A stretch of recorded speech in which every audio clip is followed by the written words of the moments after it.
आपकी prayer request, आपके बच्चे हैं, आप उनको नहीं चाहते जिस तरह आपने संघर्ष किया वो संघर्ष करें। आप जब प्रार्थना करने के लिए बैठेंगे, आप एक बाइबल की वर्स को लेंगे, आप पहले थैंक्स गिविंग करेंगे, आप प्रार्थना करेंगे, परमेश्वर मैं तेरा थैंक्स करती हूं कि तूने मुझे चुना, मैं तेरा थैंक्स करती हूं कि मैं तेरे घर में हूं, मैं तेरा थैंक्स करती हूं मैं तेरी हुजूरी में हूं, मैं काबिल नहीं थी तेरी हुजूरी में आती, लेकिन तूने मुझे अपने अनुग्रह से बुलाया, और अगर तूने मुझे अपने पास बुलाया तो मेरी प्रार्थना को सुनने के लिए बुलाया। अब मैं प्रार्थना करती हूं तेरे वचन के अनुसार, जो भजन संहिता 112 की 2 में लिखा कि सीधे लोगों की संतान आशीष पाएगी और धर्मी का वंश प्राकर्मी होगा। अब मेरे बच्चों को छू और उनको ऐसा छू वो प्राकर्मी बने। अगर प्राकर्मी बनने में कोई भी उनकी गंदी आदत है वो छूट जाए, अगर शैतान उनको तंग करता है वो चला जाए। हे परमेश्वर मेरी संतान को छू और उन्हें प्राकर्मी कर, उन्हें सामर्थ्य कर, ये आपकी प्रार्थना होगी। उसने कहा सब कुछ पूरा।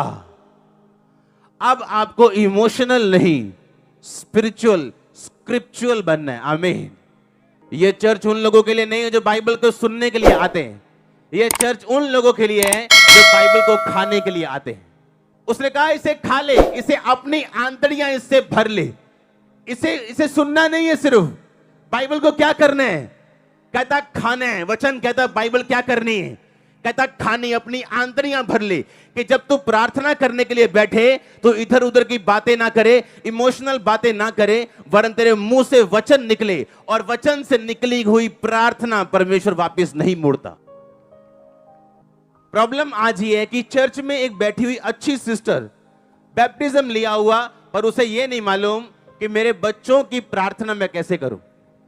प्रार्थना करने का तरीका है कि सबसे पहले वर्शिप से शुरू करो कि पिता मैं तेरा थैंक्स करता हूं, तूने मुझे चुन लिया, मुझे अपने पास बुला लिया। कोई मायने नहीं करता मेरी कंडीशन अब कैसी है, पर मैं तुझे जीवित परमेश्वर को जान चुका हूं। मैं जान चुका हूं तू जीवित है, मैं जान चुका हूं एक दिन मैं गवाही के साथ वापस आऊंगा, और मैं स्वर्ग का अधिकारी हूं, मैं जान चुका हूं मैंने साल्वेशन पाली। फिर आप प्रार्थना शुरू करोगे कि पिता तेरे वचन में ये लिखा मैं तुझे दीर्घ आयु से तृप्त करूंगा। परमेश्वर तू जानता है कि ये बीमारी जो मुझे है ये मुझे दीर्घ आयु जाने नहीं देगी, इसलिए इस बीमारी को हील कर ताकि मैं दीर्घ आयु में जा सकूं। पिता बीमारी के साथ दीर्घ आयु किसी काम की नहीं, गरीबी के साथ दीर्घ आयु किसी काम की नहीं। मुझे आशीषें भी दे कि मैं दीर्घ आयु जी सकूं और आनंदित होकर जी सकूं। तूने कहा कि मैं तुझे उद्धार दिखाऊंगा, अपना उद्धार तुम्हें दिखाऊंगा। तुम मुझे उद्धार दिखा मेरे बच्चों में, मेरी फैमिली में, मेरे फाइनेंस में, मेरी बॉडी में, मेरी स्पिरिट में, मेरी आत्मिक जिंदगी में। आप करके देखो, इस तरह से प्रार्थना करके देखो, वचन के बीच से प्रार्थना। हमारी वचन इमोशंस, हमारी प्रार्थना इमोशन के साथ भरी हुई है। हमें लगता है कि हां पिता सब जानता है, बाइबल कहती है वो सब जानता है। अगर आप परमेश्वर के सामने अपना केस प्रकट नहीं करेंगे और आपको यह नहीं लिख पता कि बाइबल में कहां आपकी ब्लेसिंग के बारे में लिखा। कोई बैठ के प्रार्थना कर रहा है परमेश्वर मुझे वीजा चाहिए, कोई बैठ के प्रार्थना कर रहा है परमेश्वर मेरी स्पिरिचुअल लाइफ को ब्लेस कर, पर एक भी जन को यह मालूम नहीं है कि मैं कौन से वचन से प्रार्थना करूं। कहां लिखा उसके कोड़े खाने से तुम चंगे हो चुके, कहां लिखा कि वो तुम्हारे अपराधों के कारण घायल किया गया। अगर हमें यह नहीं पता लिखा कहां गया, हम पढ़ेंगे कैसे? अगर पढ़े नहीं तो वचन में, प्रार्थना में हम वचन सम्मिलित कैसे करेंगे और परमेश्वर के सामने अपना केस कैसे प्रकट करेंगे?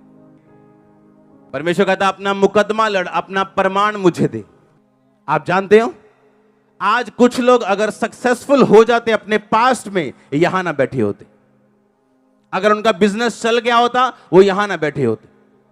अगर उनके बच्चे सही होते वो यहां ना बैठे होते। आपको यह बात समझनी है कि परमेश्वर आपकी मुश्किलों को इस्तेमाल करता है आपको अपने घर में लेके आने के लिए और अपना आप प्रकट करने के लिए। अगर मैं अपनी दर्दों को लेकर रोता, बीमारियों को लेकर रोता, तो अब यहां ना होता। अपनी दर्द को यूज करो, प्रार्थना में उसको बदल दो। हालेलुया।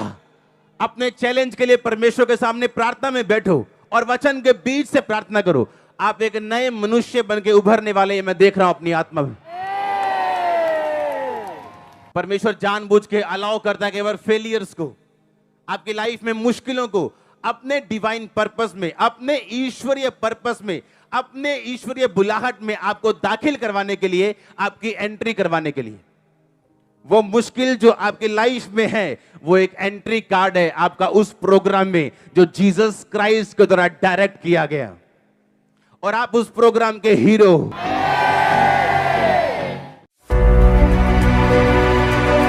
आप सभी को जय मसीह की और जय यीशु की।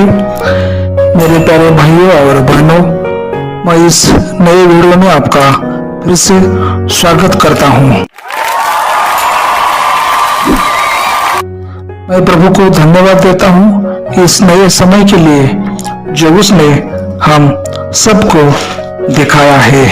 दोस्तों, बाइबल में व्यवस्था विवरण उसकी 28 और 13वीं आयत में लिखा है, और यहोवा तुझको पूंछ नहीं किंतु सिर ही ठहराएगा, और तू नीचे नहीं परंतु ऊपर ही रहेगा।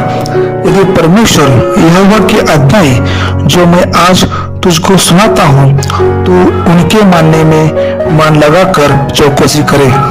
दोस्तों, परमेश्वर ने अपने वचनों के द्वारा जो भी वादे किए हैं, परमेश्वर उन वादों को पूरा करते ही है, लेकिन उन वादों को अपने जीवन में पूरा होता हुआ देखने के लिए मसीही विश्वासी को परमेश्वर के अगुवाई में चलना ही चाहिए, और परमेश्वर की सभी आज्ञाओं को मानते हुए परमेश्वर की सेवकाई में लगे रहना चाहिए।